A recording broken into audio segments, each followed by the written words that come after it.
Alors là, c'est juste incroyable. Incroyable au sens de la croyance. J'ai reçu en février, puis en mars, puis en avril, l'excellent Gérard Chevrier. En mars, nous avions réalisé un entretien sur Israël et l'Iran. Il m'avait contacté par mail en me disant: Mon cher Kentra, j'ai une mauvaise nouvelle à t'annoncer. Entre Israël et l'Iran, ça va péter. Très très vite. Il faut que nous réalisions un entretien au plus vite pour que je mette justement en alerte, disons, les Français sur plusieurs aspects, notamment sur les risques d'une guerre nucléaire, puisque lui, vous n'êtes pas sans savoir qu'il a sorti un livre justement sur les risques du nucléaire et comment s'en protéger. Il a aussi expliqué dans ce même entretien comment allait se passer finalement cette discorde qui aujourd'hui s'annonce explosive entre l'Iran et donc Israël. Et nous sommes 2 mois plus tard, et 2 mois plus tard, effectivement, ça y est, c'est officiel. Israël et l'Iran, c'est la guerre. Donc là, c'est juste dingue parce que Gérard Chevrier est un prophète. Il a prophétisé ce qui s'est passé. Alors évidemment, tout était, disons que nous avions des indices sur ce qui allait se passer. Nous avions des indices. Et c'est très,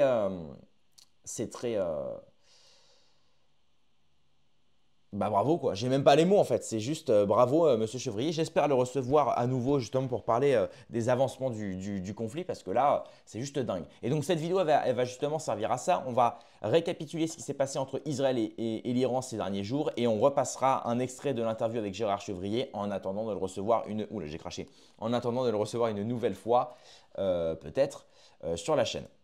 Donc, résumé des événements de cette nuit entre Israël et Iran. Israël a lancé plusieurs vagues de bombardements contre des sites militaires et nucléaires de l'Iran.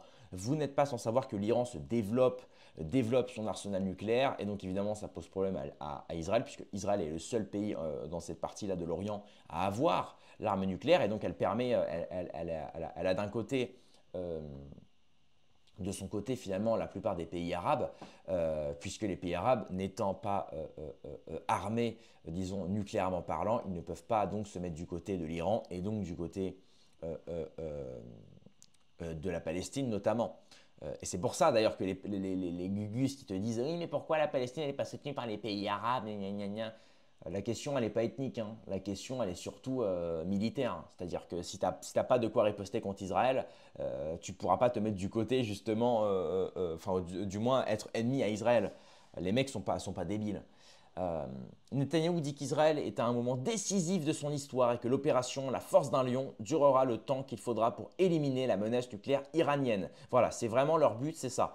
Et d'ailleurs, pour Gérard Chevrier, on va regarder ça après, mais pour Gérard Chevrier, Trump a été mis au pouvoir par l'État profond pour déstabiliser l'Iran, et notamment son arsenal nucléaire. C'est clair. Plusieurs bâtiments résidentiels sont en feu et des enfants feraient partie des victimes. Encore une fois, hein, c'est les méthodes, c'est malheureusement les méthodes de l'armée de Tsahal. On ne va pas amalgamer bêtement. Le commandant en chef des gardiens de la Révolution, Hossein Salami, a été tué. Voilà. Apparemment, il mangeait du porc. Salami. C'était une petite blague. Bon, j'ai tenté une petite blague. Bon, ça m'a pas réussi. Alors, avant de commencer, on va se regarder évidemment l'extrait avec Gérard Chevrier. Mais avant ça, chers amis, je vous incite à mettre un énorme pouce bleu et à vous abonner. Ça me ferait extrêmement plaisir et surtout ça sert au référencement de la chaîne. Donc, alors évidemment en commentaire, il y a tous les droitards hein, voilà, hein, qui se réjouissent parce que voilà, pour eux, l'Iran, malgré le fait que ce soit des Perses, comme les Iraniens ont des têtes d'Arabes, ah bah Israël contre des Arabes, ah bah c'est trop bien, ah oui j'adore Israël. Voilà. Comme d'habitude, hein, les droitards sionistes, hein, ils ne réfléchissent pas rationnellement parlant, ils réfléchissent évidemment ethniquement parlant ou complètement émotionnellement parlant, et effectivement, ils sont dans le faux. Donc on va se prendre un petit peu de pilule rouge là, on va s'écouter un petit peu l'extrait de Gérard Chevrier qui était passé sur ma chaîne. 119 000 vues la vidéo, hein. C'est pas rien, c'est pour vous dire. Hein. 119 000 vues. Donc on va se mettre ça comme ça, hop, voilà. Donc on va se mettre, là on est à 15 minutes 59, c'est Trump a été élu pour détruire l'Iran, écoutez bien. euh, cette question. Donc, actuellement, ce qui est prévu depuis le départ, je vous l'ai dit dans mon livre, Je l'ai Ouais. écrit en 2022 et j'ai dit déjà en 2022 que c'est Trump qui serait réélu en 2024. Et ça, je crois que vous l'avez, je crois que c'est la page 47 ou un truc comme ça, Hein. je l'ai écrit à cette époque-là. Et donc, ou je ne sais plus quelle autre page, mais on peut le retrouver. Et D'accord. donc, c'était, à mon avis, c'était prévu. Et ce qui est prévu, c'était ce que j'ai expliqué aussi dans le livre, c'est qu'il allait être élu pour bombarder l'Iran. Alors, pourquoi l'Iran? Tiens, tiens, Parce que, si tiens. vous voulez, depuis 2001, depuis l'attentat qu'il y a eu contre les Twin Centers, eh bien, qui était en fait quelque chose de programmé, de suivi, eh bien, il y avait 7 pays dont les États-Unis et Israël voulaient Ouais. remplacer les dirigeants. Et donc, dans des 7 pays, ils ont fini, au cours des années, à en foutre en l'air 6 pays, le Liban, la Syrie, le Yémen, L'Irak. c'était ensuite le Soudan, l'Irak, bien L'Irak, entendu, c'est qui bien était sûr. en tête de liste en 2003. Et en fait, il restait un pays sur la liste, je ne vais pas toutes les noter, c'était l'Iran. C'est ça. Et alors, ce qu'il y a d'extraordinaire, c'est que depuis 1979, depuis que les Iraniens avaient séquestré donc, dans l'ambassade des États-Unis tous les employés qui étaient dans cette ambassade, eh bien, l'Iran est sous embargo depuis 1979, sous embargo économique, etc. Et il y a une pression phénoménale. Ce pays a beaucoup souffert de cet embargo, puisqu'il y avait un problème dans l'approvisionnement des médicaments, dans beaucoup de produits pour les enfants, etc. Et donc, ils ont fait, avec des moyens financiers très limités, ils ont investi dans de la recherche, dans des choses qui coûtent pas très cher. C'est la raison pour laquelle ils ont développé une industrie de drones à la place de développer une industrie dans l'aviation. Un avion, c'est quelque chose qui coûte très cher. Mm. Et donc, un drone, c'est un petit avion miniature dans lequel eh bien, il n'y a pas de pilote, on le pilote à distance. Et ils se sont, au cours des années, ils sont devenus des champions, puisqu'ils ont fourni la Russie avec des milliers de drones qui ont aidé énormément les Russes dans la guerre en Ukraine. Et surtout, ils se sont développés sur l'industrie des missiles.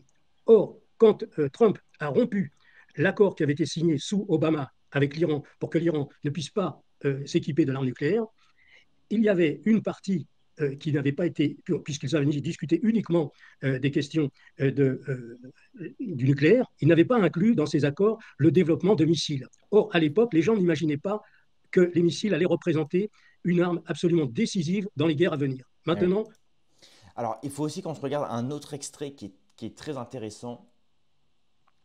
C'était justement. Alors, il y a Pourquoi l'Iran dérange-t-elle qui est très intéressant, écoutez bien. surtout parce qu'elle finance et qu'elle fournit le Hezbollah, les Houthis au Aussi, Yémen ouais. et le Hamas, vous comprenez? Alors là, ils sont dans un problème insoluble parce que soit pour arrêter que le Hezbollah attaque constamment Israël, ben, il faut arrêter ça à la source. Quelle est Oui. la source? La source, c'est l'Iran qui fournit ça. Donc, ça fait déjà des années que Israël dit il faut qu'on détruise l'Iran. Mais détruire l'Iran, c'est devenu quelque chose de très compliqué, de très difficile. Parce que depuis 1979, ce pays s'organise pour résister à une guerre contre les États-Unis. C'est quelque chose que les gens ne s'imaginent pas. Voyez. Ah ouais. Et donc, depuis 1979, il se prépare physiquement, industriellement, techniquement, militairement pour résister à l'attaque des États-Unis. Et donc, je peux vous dire qu'ils sont prêts. Ils ont construit dans les montagnes, parce que l'Iran, c'est pas comme l'Arabie Saoudite. Moi, je suis allé plusieurs fois en Arabie Saoudite, c'est un pays relativement plat, avec Ouais. du désert. Là, l'Iran, c'est montagneux. Et ils ont construit dans les montagnes des tunnels phénoménaux. Des tunnels, mais pas des kilomètres, des dizaines, des centaines de kilomètres de tunnels, comme le Mont Blanc. Vous voyez. Voilà, donc là on a ça aussi, effectivement. Et on a le dernier aussi, c'est la question du pétrole. C'est justement ce pourquoi les États-Unis font de l'Iran un ennemi. Écoutez bien. Producteur mondial de pétrole, les Ouais. gens l'ignorent. Regardent de très près ce truc-là, ça les intéresse.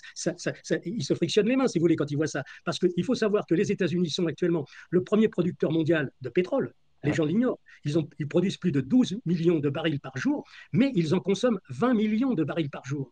Et donc, la question qui est très importante, c'est qu'il ne reste aux États-Unis que 7 années de production. Dans 7 ans, il n'y a plus rien. Ah Comprenez? d'accord. Alors là, il va falloir, les 12 millions de barils par jour qu'ils produisent, il va falloir les trouver ailleurs. Alors ailleurs, c'est où? Regardez la direction d'Iran.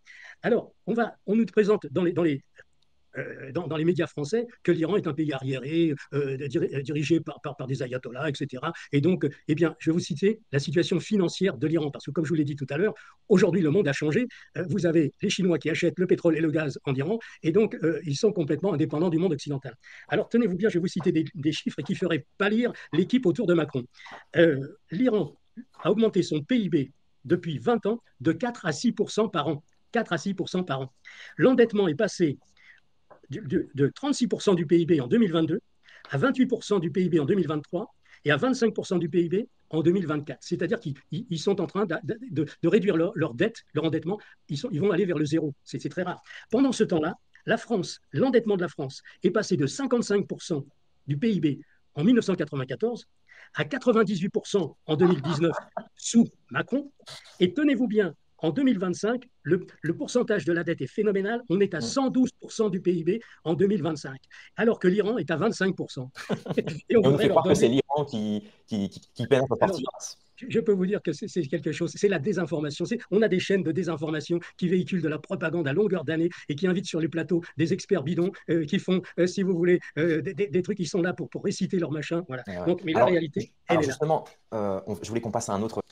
Alors justement, je me coupe moi-même. Alors, on va finir sur justement Israël va-t-elle déclencher une guerre mondiale? Parce on y est actuellement, on y est, c'est ce qui se passe avec, entre ce qui se passe en Palestine et là maintenant face à l'Iran. Écoutez bien, c'est la dernière petite digression. Israël va-t-elle déclencher une guerre mondiale? Regardez bien. Si vous voulez, pour aujourd'hui, on va faire une émission. Si on devait aborder tout ça, on y passerait la journée. Ah oui, ah oui. Alors, on va aller, si vous voulez, sur des questions essentielles. On va essayer de donner des informations aux personnes qui nous regardent en ce qui concerne le nucléaire, puisque vous savez, Oui. c'est mon domaine de Est-ce que nous, on doit en spécialité. avoir peur?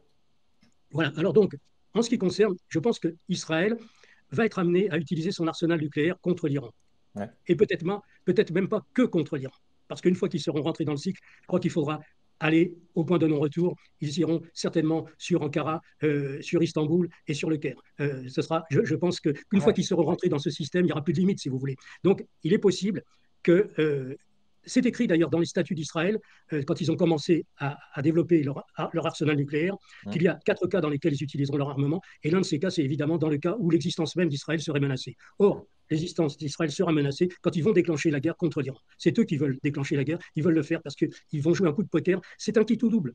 Ou bien ils réussissent, ils détruisent l'Iran et à ce moment-là, ils règnent en maître sur le Moyen-Orient, ou bien ils échouent et ils sont en situation de disparition. Et là, C'est bien vrai. ils vont utiliser leur arsenal nucléaire contre l'Iran et contre d'autres pays, à mon avis, d'abord contre l'Iran, mais après probablement contre d'autres pays. Or, Israël a développé principalement des bombes qui sont destinées à exploser à basse altitude pour ne pas subir les retombées radioactives. Donc, on va rentrer dans le domaine technique, si vous voulez. Là, Voilà, donc on va s'arrêter là parce qu'après le domaine technique, justement, ça relève un petit peu d'un autre sujet. Mais c'est vraiment pour vous dire à quel point aujourd'hui, euh, euh, et ça c'est bluffant, hein, parce que franchement, alors j'ai posté ça le 5 mai 2025 et on a tourné ça fin avril. Donc c'est dingue de se dire que ne serait-ce que un mois et demi après, même pas un mois et 10 jours après, ça s'est prophétisé, ça s'est réalisé. Et c'est pour vous dire à quel point, vous voyez, Israël.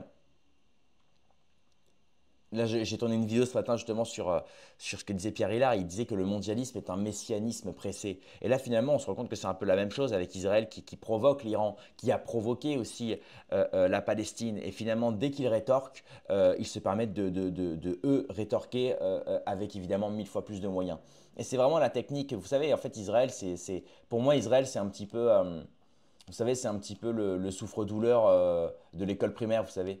C'est celui qui cherche un petit peu la petite bête, puis dès qu'il se fait taper, il va dire à la maîtresse, regardez, nanana, il m'a tapé. Alors que le mec a cherché toute la journée, toute la matinée, toute la semaine, tu vois. C'est un peu ça pour moi. Israël, c'est vraiment, c'est le petit souffre-douleur qui se plaint tout le temps à l'école primaire, mais qui en fait cherche souvent la petite bête.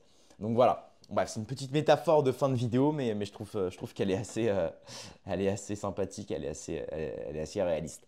Donc voilà. C'est tout pour cette vidéo. J'espère recevoir Gérard Chevrier à nouveau sur la chaîne. Je l'ai contacté, on verra s'il me répond, s'il me sollicite. En attendant, mettez des pouces bleus et des abonnements. Puis s'il y a d'ailleurs des gens qui veulent parler de la situation iranienne, qui ont aussi des qualifications et des compétences là-dessus, bah, n'hésitez pas, hein, je vous fais passer quand vous voulez, les amis. Donc rendez-vous dans quelques heures à demain pour une prochaine vidéo. Paix et amour sur mes amis et mes ennemis, et surtout sur mes ennemis.